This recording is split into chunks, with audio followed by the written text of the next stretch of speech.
Good morning. This is Garrett. So, I've got Drudge Report up on my computer here, and the headline, front and center story, is about America's latest teen killer, bullied loner in trench coat, 10 dead in Texas, guns, pressure cookers, pipe bombs. And I haven't had a chance to read any of the articles about this. I've seen a couple of headlines come across, and quite frankly, I don't know that I need to read the details, because my suspicion is it's just going to be a remix on every other school shooting, every other similar event. Some disturbed young man decided that he wanted to go out with a bang and had given up on the meaning of his life, and so he wanted to kill as many others to give his life meaning. And I had a friend back in Ohio. He messaged me last night. He said he had a request for a blog, and he didn't tell me what the blog was about. I messaged him back this morning and asked him, and he's, find it here, asked, are you talking about a topic to cover? He says, yeah, a Christian position on sending our children into public schools as they are becoming a target for easy acts of violence. I thought about it as Hillsborough has been receiving threats. And so Hillsborough, Ohio, this little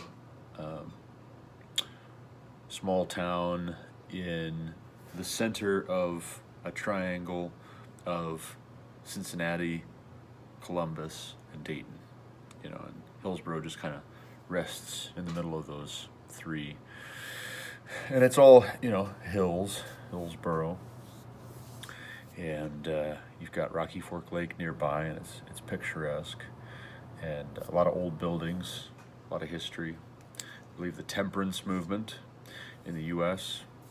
started there in Hillsborough.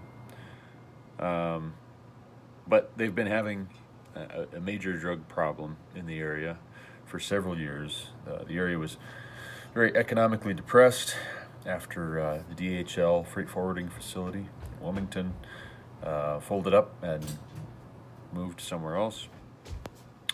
And a lot of people lost their jobs. There was a lot of economic depression and high unemployment. And it seems as though people turned to drugs in the absence of opportunity and in the presence of depression. And here lately, since we moved to Montana, Lauren and I have seen a lot of headlines coming out of Ohio coming out of Hillsborough area, saying that this or that person that we used to know was arrested for drug-related charges, either for meth or heroin or some other. Those are the two big ones, meth and heroin. And then you add to that, there have been a number of threats made, people claiming that they're going to come to the public school there in town and shoot it up, kill some people. They've planted a bomb or what have you.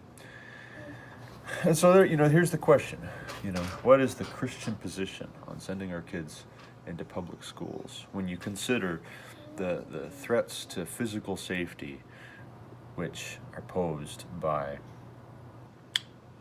deranged young men, usually. I don't know if I've heard of one story yet in which a young woman, a teenage girl, comes to school and shoots anybody or tries to plant bombs. It's typically these young men. And I want to move from the obvious to the less obvious in answering this question. What is the Christian position? For me personally, It's obvious that I object to the public education system. My children do not attend public schools. I did not attend public schools. I object to the educational philosophy of the public schools in America. I think that it is fundamentally flawed and misguided, and that it is primarily a tool for social engineering, not a tool for education in the classical sense, where you are learning about the world. It's a place for education in the sense that you're going to be taught the way that secularists want you to see the world and want you to perceive your place in society, but not necessarily, here the focus is not necessarily on reading, writing, and arithmetic and the natural sciences, and certainly not moral instruction. A lot of parents will say they're sending their kids to public schools for the sports. And, you can counter that as a homeschooling parent. I counter that as a homeschooling parent who just finished coaching his son's first year. It's not his first year of soccer. He's played for 2 or 3 years before this, but it's my first year of coaching. And, look, my kids are all homeschooled, and they play in these recreational soccer leagues here in town, and there's options like that are available. If you have a local YMCA, usually they will offer recreational leagues. I played basketball and volleyball as a young homeschooled kid. So you can get into sports, but a lot of parents will object to withdrawing from the public education system because sports, that's a big deal. I don't know why it's such a big deal. I don't understand the fixation with throwing a ball or running around with a jersey on. That's become such a core part of our identity, and what we think the experience of childhood needs to be in order for you to become a well-adjusted adult. But I would caution that the bad things being picked up far outweigh the good in terms of being taught to be a conformist. The business of the public education system is to cram round pegs through square holes and to cut you to fit if you don't naturally fit. The process is going to be standardized, and if you don't fit their assumptions of what you should be at or how you should learn or what have you, there's not built into the system, it's not baked into the cake that the process is going to adjust for your special needs. And special needs even, that's become this byword for if you have a developmental disability. There must be something wrong with you if you have special needs. That's insane. That's the stupidest thing I've ever heard. Okay. Included but not limited to kids with developmental disabilities. You might have special needs. Everybody's got special needs. It's just a question of whether we recognize that or not. Whether our approach to education recognizes that different kids learn differently. They have different learning styles. They have different personalities. They have different individual interests, things that just attract their attention, and they learn at different paces. They learn different subjects at different paces. And then you have different teachers who have also different teaching styles, different ways of communicating, have different personalities, and then those mesh in different ways with different children. And in any given subject, you might have either a really great fit or a really bad fit between what you've brought as a system and what that child actually needs. And every now and then, you might have it where it just clicks into place, and it just, you throw enough things at the mass, and eventually you'll hit some of the kids, and they'll come away with learning. Or if their parents are really engaged, and their parents are teaching them at home and really diligent in addition to the education system, then they'll pick it up and they'll follow through. But in that case, it seems kind of redundant. I hear all these parents of kids that they send them to public schools. They say, "Well, I can't imagine being my kid's teacher and having them home for all that amount of time." All the really successful kids that I can think of who are doing well academically, their parents are their teachers also. Even if they're sending them to public schools, but you're sending them to be watched and babysat for 8 hours a day while mom and dad go to work, and then at the end of the day, a lot of parents are really that 3-4 hours or what have you. At the end of the day, they're devoting that time to teaching their children. And so their kids are, they're picking up that this is a value to their parents, to their mom and dad. But when the mom and dad, they send them off for 8 hours a day, and then you come home, and the mom and dad are not interested. They don't care. They want to pay any attention to what you're learning and helping you do your homework and being patient with you and actually teaching you, explaining things to you, as a parent should.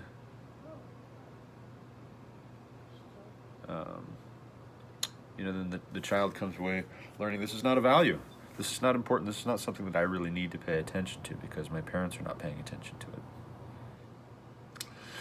And then every now and then you get one of these kids that, their parents aren't paying attention to them, and they're going to school and they're acting up, and then the teachers don't have the time to work with them, and reasonably you can't expect a teacher, you've got this kid for an hour a day maybe, he's in one of your classes as a teacher, and then he's in the next class, and then he's in the next class, and there's all these different teachers he's just cycling throughout the day, and he's upset, he's hurting, he's got problems at home.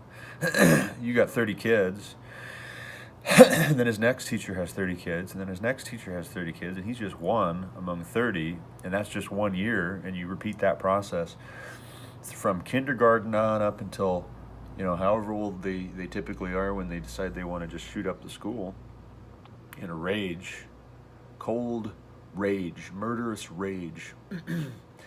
And then you add to that, if they've been disruptive, and then their classmates are also bullying them. And everywhere they turn, they're treated with contempt as not worth time and attention. These school shootings and bombings and such like that, there's no excuse for it whatsoever, but it is a symptom of a problem. It is not self-existent. It doesn't come out of nothing. It doesn't just happen for no reason. It's not random. It is happening because these young men are being told that their life has no purpose. They're not worth attention. They're not worth time. And I don't mean, time and attention like you're going to pull them aside after they've done messed up, and you're going to have a chat with them, and you're going to, hey, listen, you better straighten up and fly right. No, the kind of attention that says, hey, you're worth, being a parent to. You're worth being a friend to. You're worth mentoring. You're worth, having a relationship with, because these kids need relationship. And that's, I'm just going to be honest with you.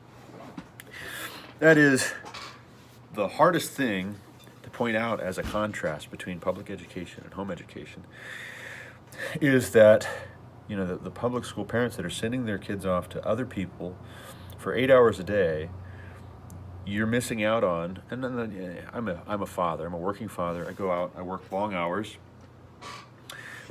and I wish I could work fewer hours and still make the mortgage and still pay the bills. But when I'm home and I'm interacting with my kids, I'm building relationship. My wife is a stay-at-home mother, and that makes it hard financially. I understand that.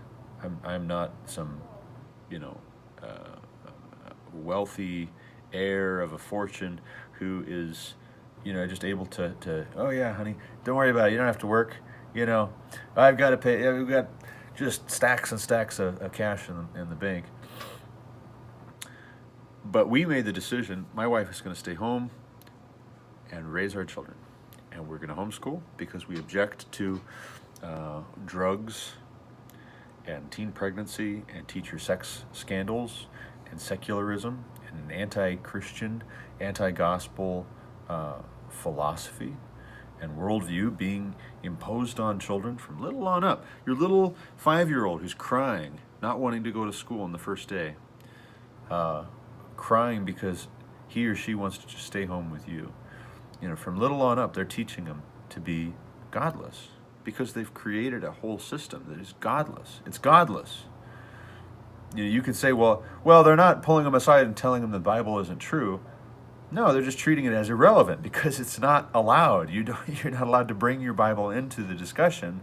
It's not allowed to have any bearing. For 8 hours a day, for all those years of their education, from little on up, their formative years, and then you sprinkle in a little bit of Sunday school, a little bit of Awana, a little bit of VBS, a little bit of youth group at the end of the day, once a week, and you expect that that's going to counterbalance, and it doesn't.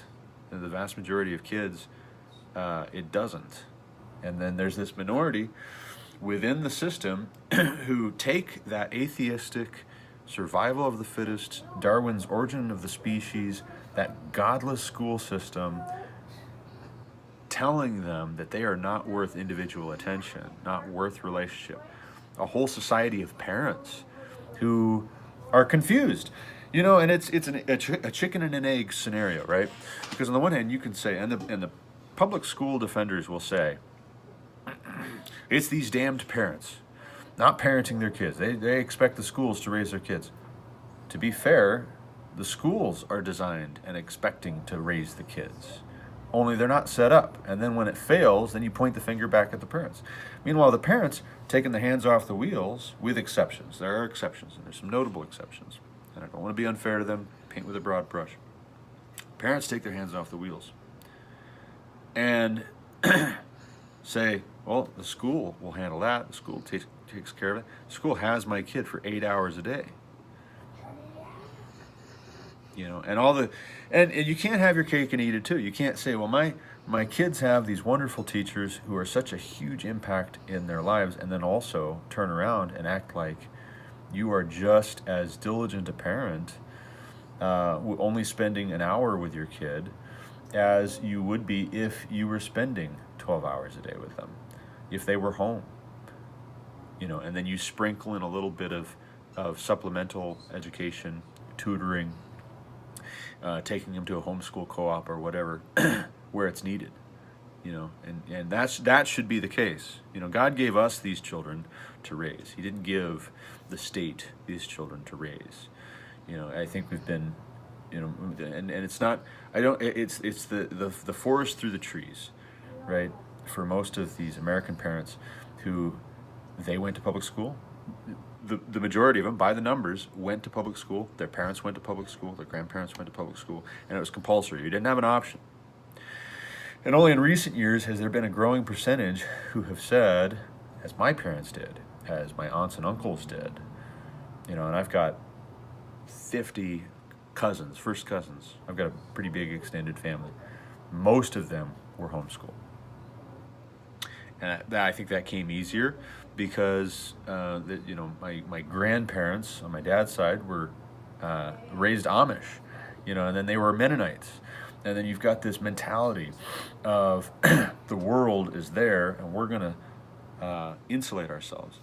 Well, okay, small rabbit trail. I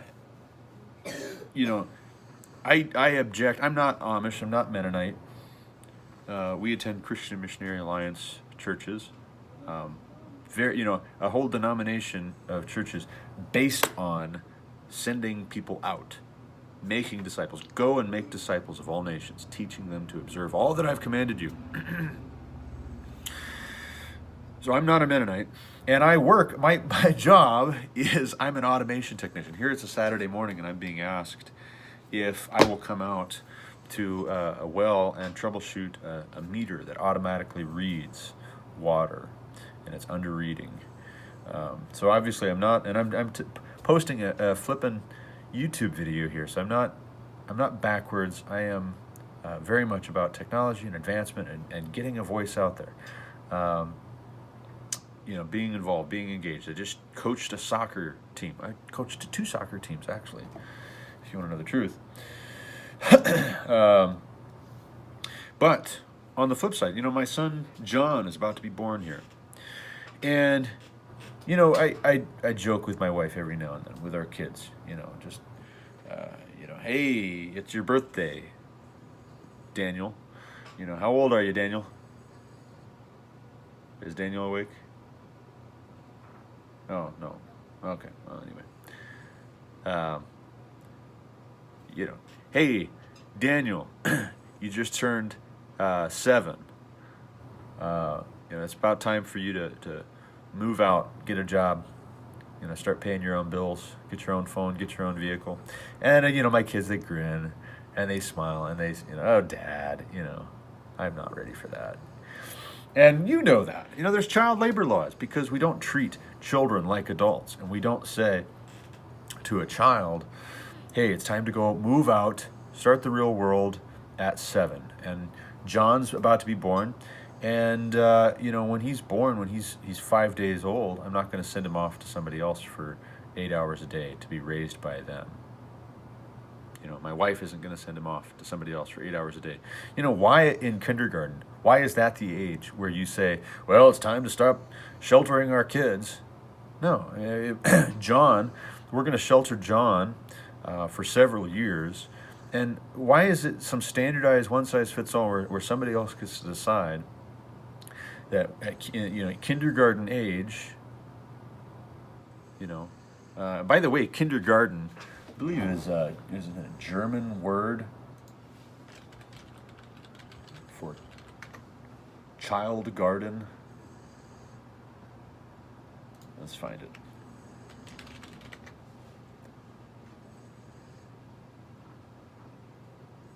Literally, children's garden.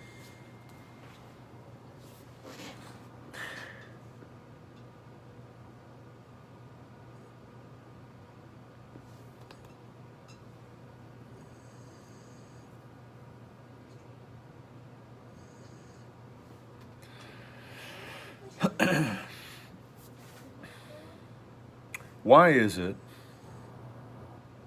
in kindergarten, or even all the way up till your high school years, and obviously, hey, maybe the kids who went, there's 10 dead. I don't know how many of these 10 dead. I haven't read the articles, like I said.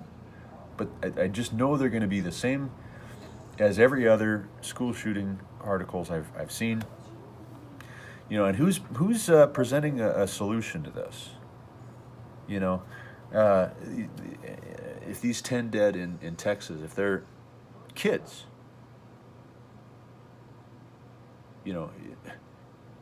it is not unhealthy or unreasonable to shelter your kids from that. Even when I was in high school, I remember my mom played piano for the choir, the high school choir. She got paid to come in and play. And I remember I came with her one day to turn pages, and they had a canine unit from local sheriff's department came in, and they were going to go up and down the halls of the school and sniff for drugs and other paraphernalia. And I'm just sitting there wide-eyed like, how did that ever become a thing? That it's like a prison, like, seriously. I mean, it's just, you got a school on lockdown because kids are showing up, and it just becomes normal. And you'll have liberals saying, well, we need gun control. That's what the answer is. even if it'll save one kid's life, we need gun control. That's what we need to be willing to do. Well, why isn't the talk ever about you need to change the philosophy of your education system? You need to stop being godless and amoral and immoral and teaching kids that they're animals. You give them this godless worldview by default. It has to be. It's required. You cannot teach creationism. You cannot even teach intelligent design. You can't even slip in there that maybe God, no, don't even go there. How dare you? Religious liberty. Oh, church and state must be separate. Give me a break. It's ridiculous. You invented that because of cultural Marxism, because liberals want a progressive, secular, socialist, utopian world, and in order to do that, they have to boil everybody's value systems down to the lowest common denominator. And this is what you get. You give them a godless worldview where man is the center of all meaning and decides based on his feelings what is right and wrong. What happens when somebody feels like it would be right to get vengeance on everybody that picked on them or ignored them or neglected them?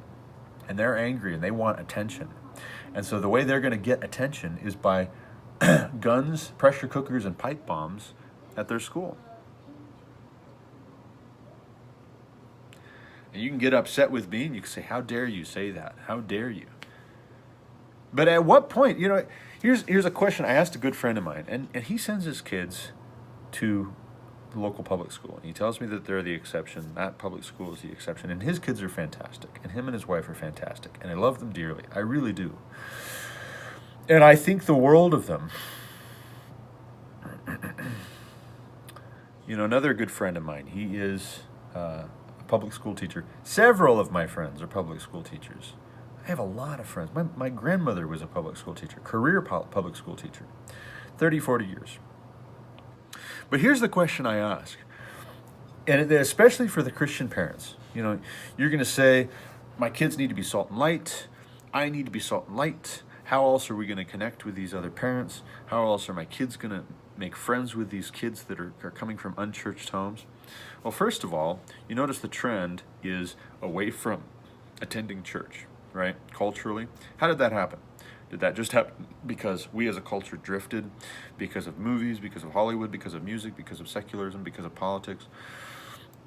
Little kids being taught to be godless grew up to be adults who were godless, who stopped going to church, who didn't have a foundation of faith, who weren't being taught, they weren't allowed to be taught godliness, a godly worldview, a biblical worldview. We are being de-Christianized as a culture, and it's not 100% effective. It doesn't catch all of the kids' minds. Some parents are able to overcome that, but generationally, the trend is towards less and less faith and towards secularization. And every now and then you get somebody like this, especially I think the more godless, the more de-Christianized we get as a culture, the less value we place on human life. And you don't just put value on human life in a vacuum. You have to have a worldview, a cohesive worldview, which actually accounts for why human life has value and meaning. You can't just build that. You can't just speak it into being out of thin air. You don't have that authority, and you can't do it when all evidence is to the contrary, because the worldview you possess devalues human life. You can't say human life has value when everything we're doing and saying otherwise contradicts that. And you can't do it conditionally either, where you just invent meaning based on certain boxes being checked. Human life has meaning if it's convenient for me. If it's not convenient for me, and if that human life is an unborn baby, well, we're just going to abort that baby. We're going to dehumanize it. Or we're going to say that human life does not have meaning and value. It was just potential. And they wouldn't have had a good life anyway because they weren't wanted, and so we're going to save them and everybody else by terminating.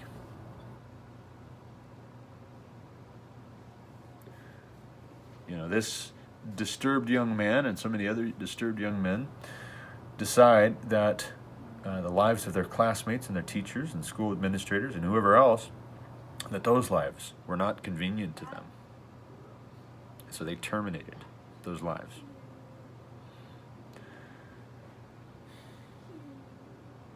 They recognize the worldview that is being hoisted upon the masses, and they absorb it, and they embrace it, and they take it to its logical conclusion.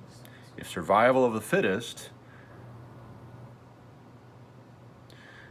is, if that's how we're going to decide who we laud, who we praise, who we celebrate, who we reward, well, they were maybe marginalized and not given attention because they weren't behaving the way that somebody wanted them to, because they weren't getting the grades that somebody wanted them to, because they weren't giving the answers on a test that somebody wanted them to. They weren't excelling in sports, being celebrated the way somebody wanted them to.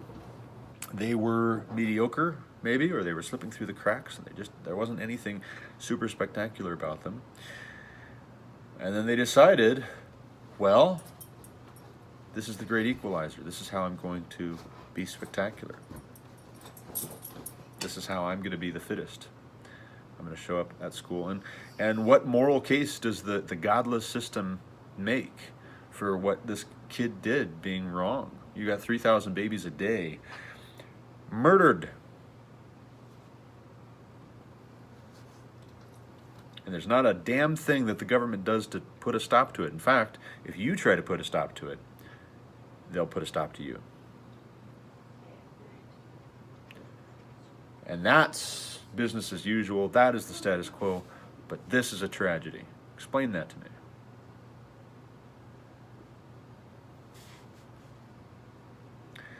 And the system that churns out murderers like this,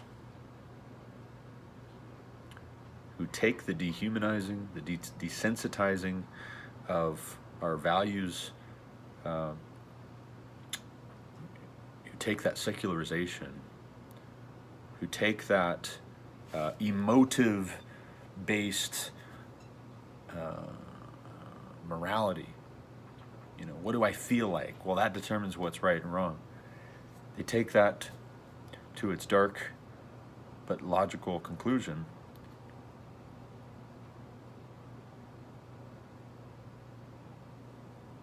The question I asked my good friend, who I love dearly, who sends his kids to the public schools, the question I asked of our friend who teaches in the public schools, who I also love dearly, and I think highly of both of them. I love and respect both of them. The question I asked is, at what point do you draw the line? Is there any place where you've drawn a line and you've said, if it gets this bad, I'm pulling my kids out? This would be a bridge too far. I would not be willing to subject my children to that. If you don't even have a line that could be crossed, why?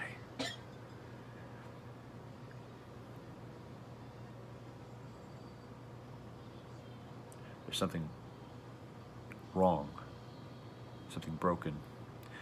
If you as the parent don't see your children as primarily your responsibility, they are not primarily the education system's responsibility. They're not primarily your parents. They're your children's grandparents' responsibility. They're not primarily the village's. It takes a village to raise a child. No, it doesn't. It takes a mom and dad to raise a child. Stop fooling around. Stop getting divorced and then remarrying and remarrying and remarrying. It takes a mom and dad to raise a child. It doesn't take a village. It doesn't take a public education system. It takes a mom and dad.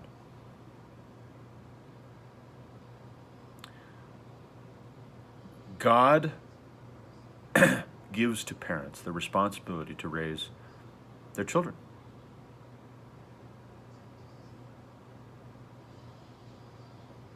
I can give you the verses that make that clear.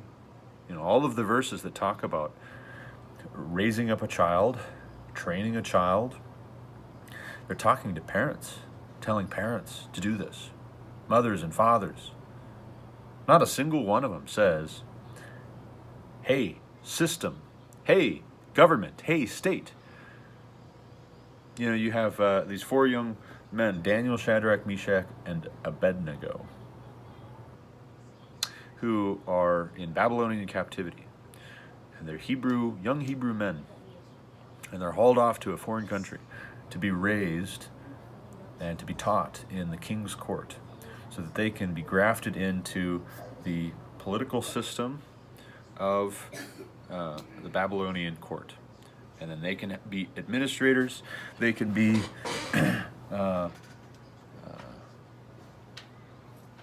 tools, basically. And in case you didn't know, Shadrach, Meshach, and Abednego, those are all Babylonian names. Those are not Hebrew names. Those are names actually that correspond with the worship of Babylonian deities. And so these 4 young youths, 4 young Hebrew men are renamed to wipe away their religious heritage, to wipe away their heritage of faith in Yahweh, God, the God of Israel, the God of Abraham, Isaac, and Jacob. They're given other names that are supposed to express devotion to Babylonian deities, to give them new gods so that they are grafted in every way, spiritually as well as culturally. They're taught the language, they're taught the history, they're taught the myths, they're given the food, the king's food. And the book of Daniel opens with these 4 young men asking if they can eat something else. Can they please be given something else? And, in the Old Testament, there were foods, there were meats that the children of Israel were commanded not to eat. They were told that those foods were unclean and unfit to eat, and that if you were to eat them, you were disobeying. You were not honoring your God, Yahweh, God, the God who had given them the promised land, who brought them into that land, given it to them for an inheritance forever.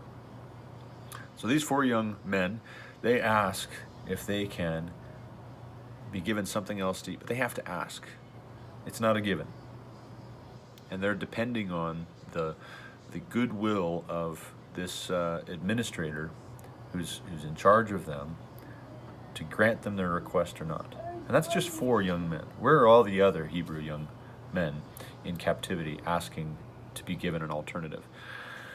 When it comes to the fiery furnace and they're being told to bow down to this golden statue of the king, where is everybody else?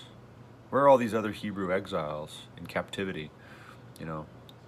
How many did bow?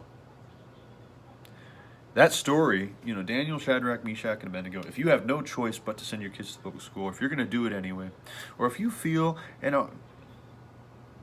I strongly disagree with the public education system fundamentally.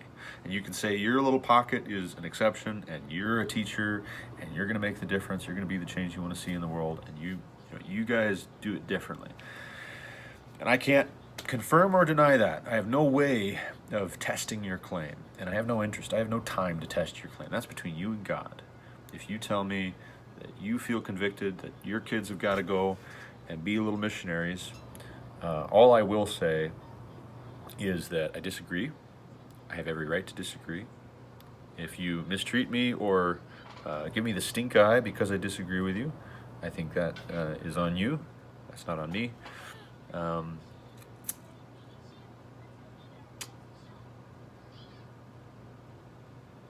The Babylonian court, just like the public education system in America, it was designed, it was set up, it was intentional in trying to strip away the indigenous faith of these young men and to give them the religion of the worldview of the court so that they would graft in, they wouldn't buck the system, they wouldn't challenge it, they wouldn't rebel against it, they would submit. And there were Babylonian deities, and there are also American deities that are not biblical, they're not Christian, they're not Yahweh God, they're not Jesus, they're not Yahushua. Secularism is the religion of the state in America. Multiculturalism is the religion. That is the language. You know, at what point do you have a red line? Do you have a point at which you would say, you know, hey, if 30 years ago it would have been absolutely a given. And the line is always getting moved. The goalposts are always getting moved. I mean, there are exceptions. There are parents that pull their kids out and they say, no, these are our children.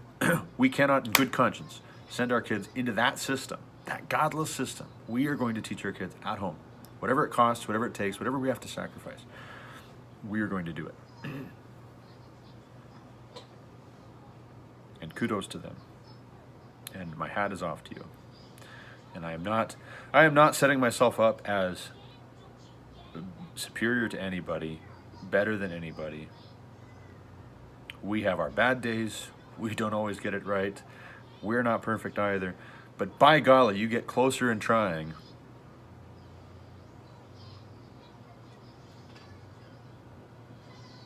I owe it to my children to try. And to admit when I don't get it right, and to do better. And pick it up tomorrow and try again. And I believe God honors that. I believe my children will understand that and will appreciate that. You know, but whatever objections parents would have about, what does it cost? How expensive is it to teach your kids at home? Well, first off, there's a lot of different options for curriculum. You can do a lot of different things these days, especially with, computers. You can get curriculum on CD or access something online. There's so many apps, so many books you could read. You do your research. Your summer's coming up here. Do your research. It's worth the time. It is so worth it. So worth it. Peace of mind is so worth it.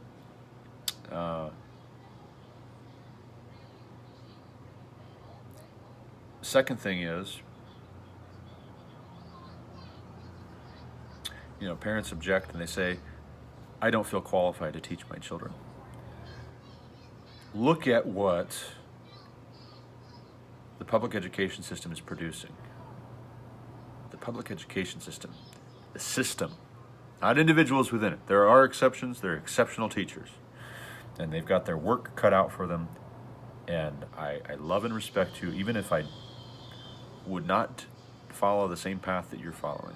We can disagree, and you don't go getting butthurt just because I'm not tipping my hat to public school teachers like the rest of society. You have enough people patting you on the back, you will be fine. You're big boys, big girls. Put your big boy pants on, put your big girl pants on. Suck it up. Not everybody needs to tip their hats to you and tiptoe around this education system that is broken, and it is destroying people. It's destroying our society. It's destroying the fabric of our society by stripping faith from children at a young age, treating it as irrelevant, treating it as something to be mocked, stripping morality, basic decency, basic goodness, not serving the public, not serving individuals.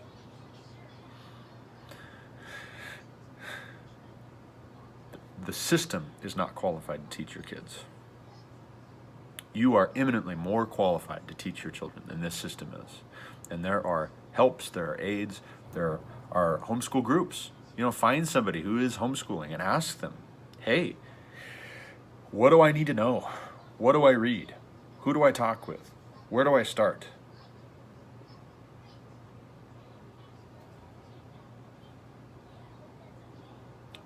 What do you have to lose? I mean, you come home, you veg out, you turn on the TV, you watch something, skip that part of your routine for a couple of nights. You'd be amazed at how much you start uncovering. And you take ownership. Take ownership for the education process, and you'll be amazed at what you learn as a parent. How you grow, and the kind of relationship you could develop with your kids, where you're the teacher. That's what God intended. I wholeheartedly believe that. All this junk about you need to have a teaching degree. Why? And you can't have it both ways, public school teachers, where you tell parents they need to step up and they need to be parents and they need to teach their kids X, Y, Z. But then when somebody starts talking about we need to advocate homeschooling in this country, then you start saying parents aren't qualified to teach their kids. Really? So you're telling them they need to do it, but they're not qualified to do it. How's that going to work? How about this? How about you aim high? You tell them to aim high. You say, hey, this is the goal to shoot for. And then you tell them they can do it if they really put their mind to it. Where there's a will, there's a way. How about that? Otherwise you're just holding them by the scruff of the neck and slapping them. Stop hitting yourself. Stop hitting yourself. Stop hitting.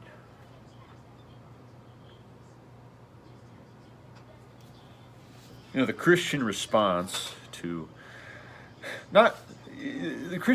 isn't just to look at the symptom here and then imagine that it came to be out of nothing. The Christian response is to say we've got a sin issue, we have a worldview issue, we have a gospel issue, and all this about my kids need to be missionaries in the public schools.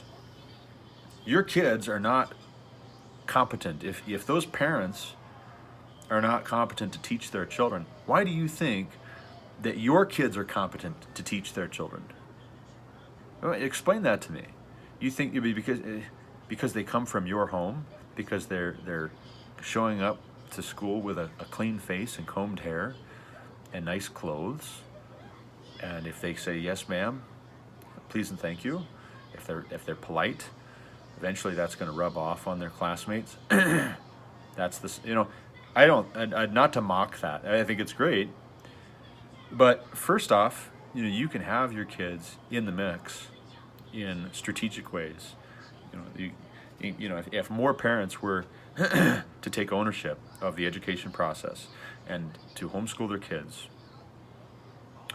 you would have more, not less, of a demand for these recreational leagues that are not tied to public school attendance.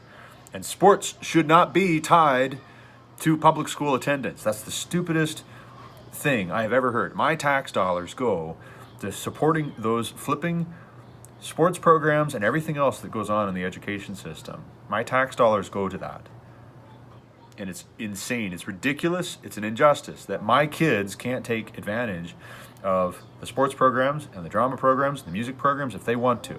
If they want to, and that's one way that we want to be involved, and one benefit that we want to glean, it's petty, it's childish that the schools and the administrators and the principals and the superintendents and all of that would say, no, we're not going to let you guys in the mix. You might corrupt our upstanding youths.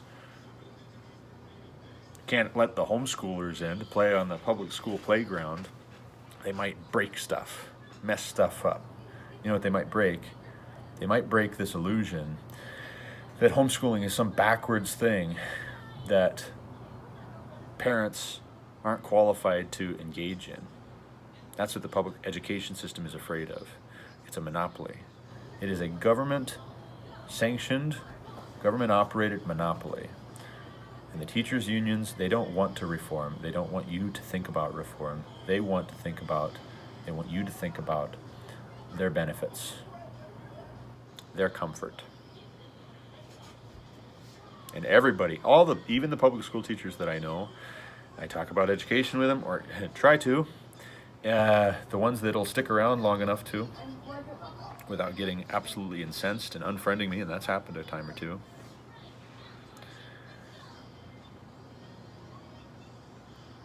They all, to a man and woman, admit the teachers' unions are what is broken.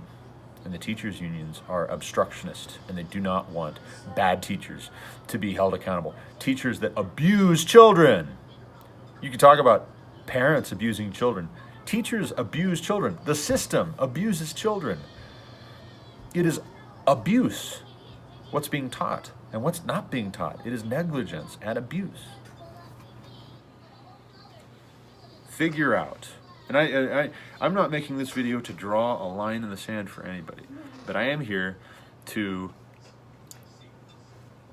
insist, to be a voice of reason, insisting that we as parents take ownership for the process, take responsibility for the process. It is imperative.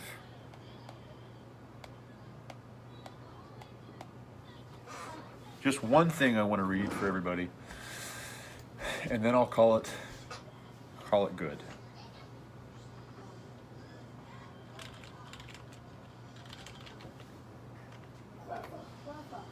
There's something that Jesus says at one point.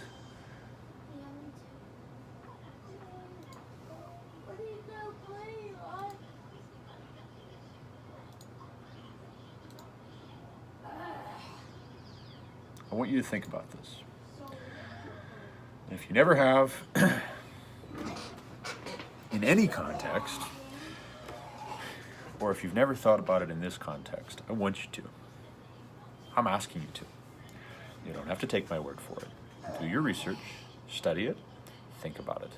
Think about it. I don't care if it hurts. Suck it up, buttercup. Put on your big boy pants, put on your big girl pants. Think about it.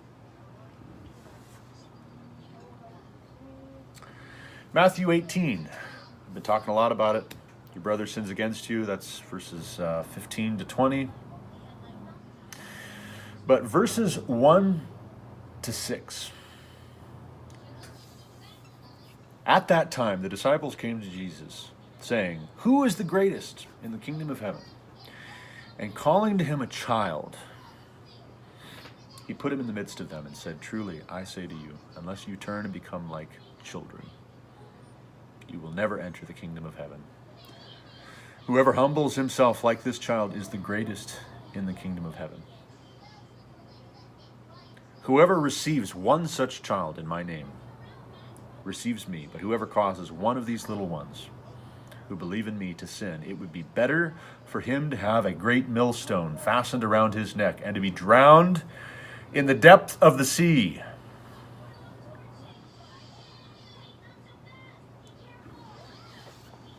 Should I read that again?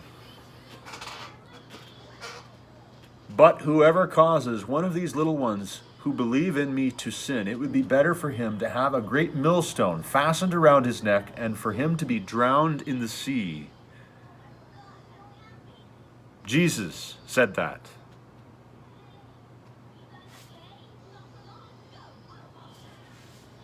Serious. It's super serious.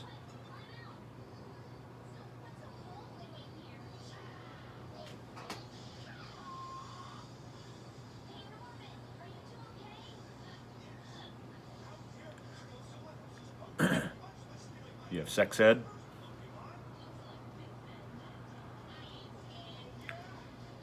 Reports vary for how young that starts, and I think it varies from place to place, area to area, school to school. Little kids putting condoms on bananas, being taught about sex, taught that it's okay to experiment, it's okay to fool around, it's okay to have sex with somebody of the same gender, it's okay to have sex outside of marriage. Not only is it okay, it's healthy, and we're going to approve of that, we're going to affirm that, we're going to laud that. Anybody who says differently is a jerk, and they're closed-minded, and they're hateful, and they're a bigot.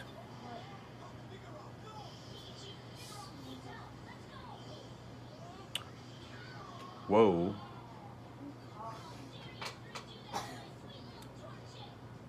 Whoever causes one of these little ones who believe in me to sin, it would be better for him to have a great millstone fastened around his neck. It would be better. If that sounds harsh, Jesus is saying it would be better.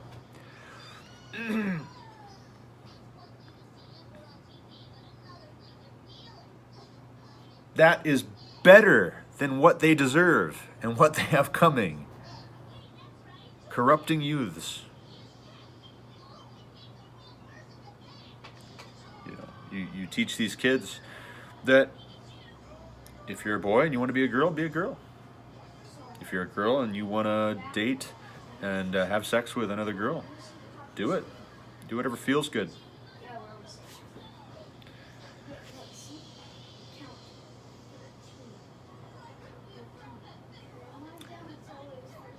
Can't bring your Bible, can't pray, can't talk about Jesus. Or if you do, it's in very small measured doses, and you've got to be super careful, super careful. Any word gets out, just one parent, one teacher, one person in the community whose kids don't even go there, raising a stink about it. All of a sudden, your job's on the line, your career's on the line, you're getting pulled out, kicked out, expelled, you're in the headlines, wall-to-wall news coverage about you and this scandal. We're going to treat that like a scandal, and everybody else can watch. We're going to make an example out of you.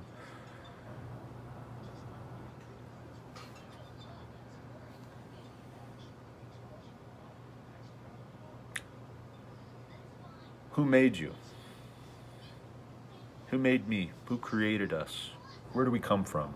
What's our purpose? Why are we here? Where are we going? What does it mean to be human? How should we treat each other?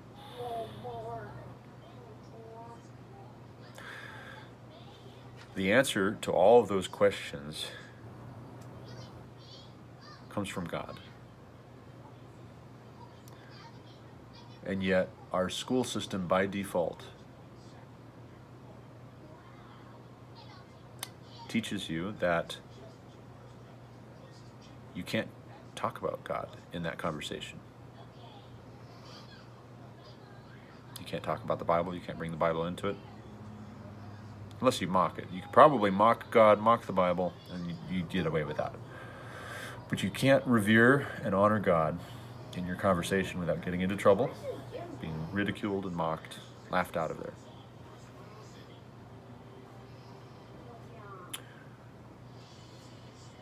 Whoever causes one of these little ones who believe in me to sin, it would be better for him to have a great millstone fastened around his neck than to be drowned in the depth of the sea. If let's say there was a summer camp you heard about, and it was run by ex-cons. Or you say, there's a local school in your neighborhood. The only school in your area is a madrasa. And that could happen in our lifetime. Trends being what they are. You get a madrasa in your neighborhood, and they are teaching Islam. They're reading the Quran, they're teaching Arabic, they're teaching Islamic submission to your Muslim leaders, traditions. Are you going to send your child to a summer camp run by ex-cons or a madrasa? Why or why not? Let's say we want to be fair to the teachers who do love Jesus, and there are some, and there's several. I know several, and I like them. I really like them, and I hope that they don't hate me after this video, and I hope that they still want to be my friends. But I did a prison ministry several years back, and you had residents, inmates, convicts, some who were very nice, and I could totally see if they were a coworker of mine down the road that we would get along, and I had great conversation with them. We clicked, And there were others, and I went into a couple of the dormitories, blocks or whatever you want to call them, and all these women from the churches of the 80 men, or however many there were, 50 men who volunteered for this weekend. The women in all of our churches baked these cookies, and probably some men too, let's not be sexist. Baked these cookies and put a dozen into paper bags, and then went and took all of these paper bags and distributed them to each of the inmates in their cells. And so we had a couple corrections officers, one that would go in front of me through the dormitory and unlock a cell and open the door, and then I would give the inmates inside some cookies. There would be a corrections officer behind me who would shut the door and lock it again after I walked by. And so I got to see a couple of dormitories worth of prison cells. And they call them correctional institutes, you know. What does that presume? That presumes that there is something that is correct. And it's not to say that everybody's going to go to prison if they go to public schools. Well, that's not sustainable. That doesn't work. But the problem is, do you have all of these people needing correction?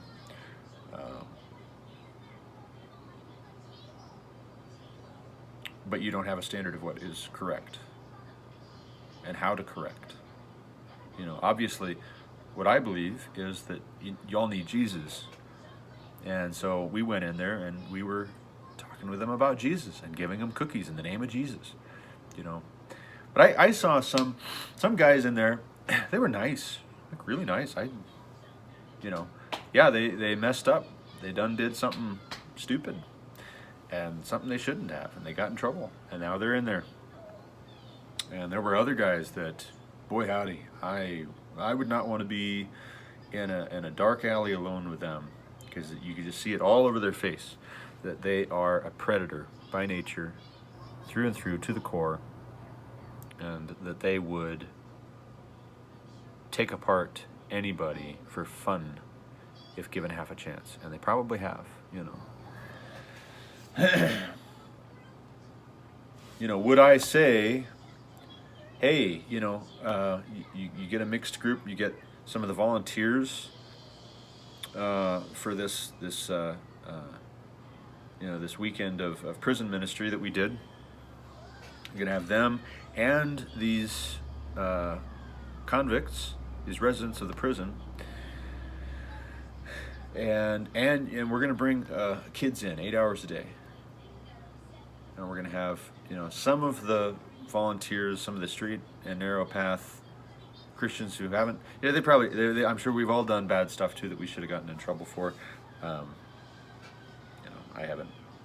I don't think I've committed any felonies, but it's hard to tell. If you just keep adding things that are against the law, eventually everything's against the law and everybody's a felon. But would you send your kids to be taught by a mixed group? Some are fantastic. Some are just, they're the nicest people. Some of the nicest people I've ever met. I met being involved in that prison ministry. Other men who go in and they do that on a regular basis. They've been doing it for years. I think very highly of them. But would I send my kids to be taught by a mixed group of them and the residents of that correctional institute, just because I really like and respect those guys? No. Nope.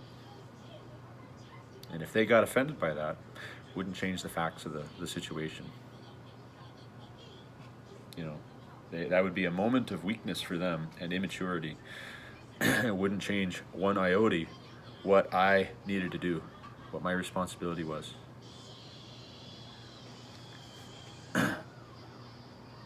Whoever causes one of these little ones who believe in me to sin, it would be better for him to have a great millstone fastened around his neck and to be drowned in the depth of the sea. God takes it super serious. We will give an account. I am not your judge, but I can read, "As for me and my house, we will serve the Lord." As for me, I cannot in good conscience send my kids into a system that teaches them by default that there is no God, and that sets up as things to be lauded and affirmed and celebrated, abominations that offend a holy and righteous God, that keeps the gospel out, that does not provide. It'd be one thing if you were receiving this really high quality education, if most of the people coming out of public education were so cut and above academically. That'd be one thing, but that isn't even the case. And that is not. Don't hear what I'm not saying, okay? That is not to say to all of you who did go to public education, did go to public schools growing up, that I am telling you you're stupid or that I don't respect you. But by golly, we have got to be able to recognize and call it like it is with this system. You can't hide behind your personal feelings that you went, your parents went, that you're a teacher, that your parents were teachers, your grandparents were teachers. You can't do that. It's irrelevant to the facts of the case that we need to look at, that we need to make a decision based on. We are responsible as parents.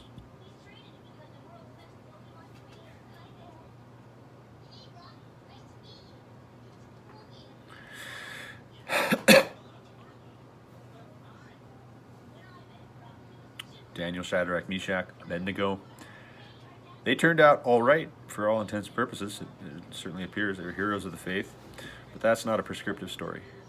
That's not a, go and do likewise sort of a thing. Whereas Christian parents, we're supposed to send our kids off to Babylon to be raised in the Babylonian court, fed the king's food, given other names that intentionally rewrite our spirituality, our religious faith.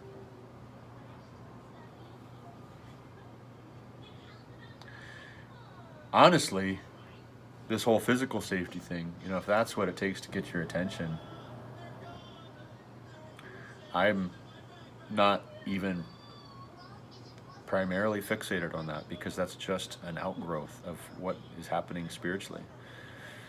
Spiritually speaking, the worldview, your beliefs determine your actions. You're going to behave based on how you perceive the situation, what you think your options are, what you think of your place in the grand scheme of things.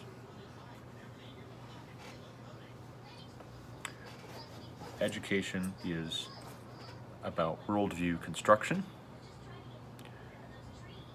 and the worldview being constructed by the public schools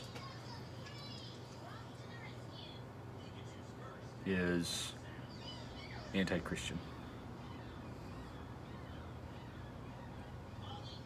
It's not neutral.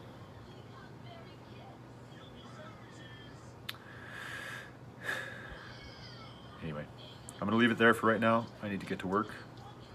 Hopefully get out of here and get home at a decent hour, because it's a Saturday. We need to go mow the churchyard. Take along a couple of my boys, teach them how to do it with me, and then we'll bust it out quickly. Get ready for John to come. Please feel free to send me a message if you are encouraged by what I'm saying, if you hate what I'm saying, if you think I'm dead wrong, if you've got a point that you think I need to consider, some book I need to consider or read. If you've got a question, if you've got an answer to something that I've asked a question about, that if I ask a rhetorical question, if I ask, where do you draw the line in saying that's enough? This is that is intolerable. I can't send my kids into that. If you have an answer to that question, I'd love to hear it. Please include it in the comments below. Shoot me a message, give me a call, whatever. And Godspeed.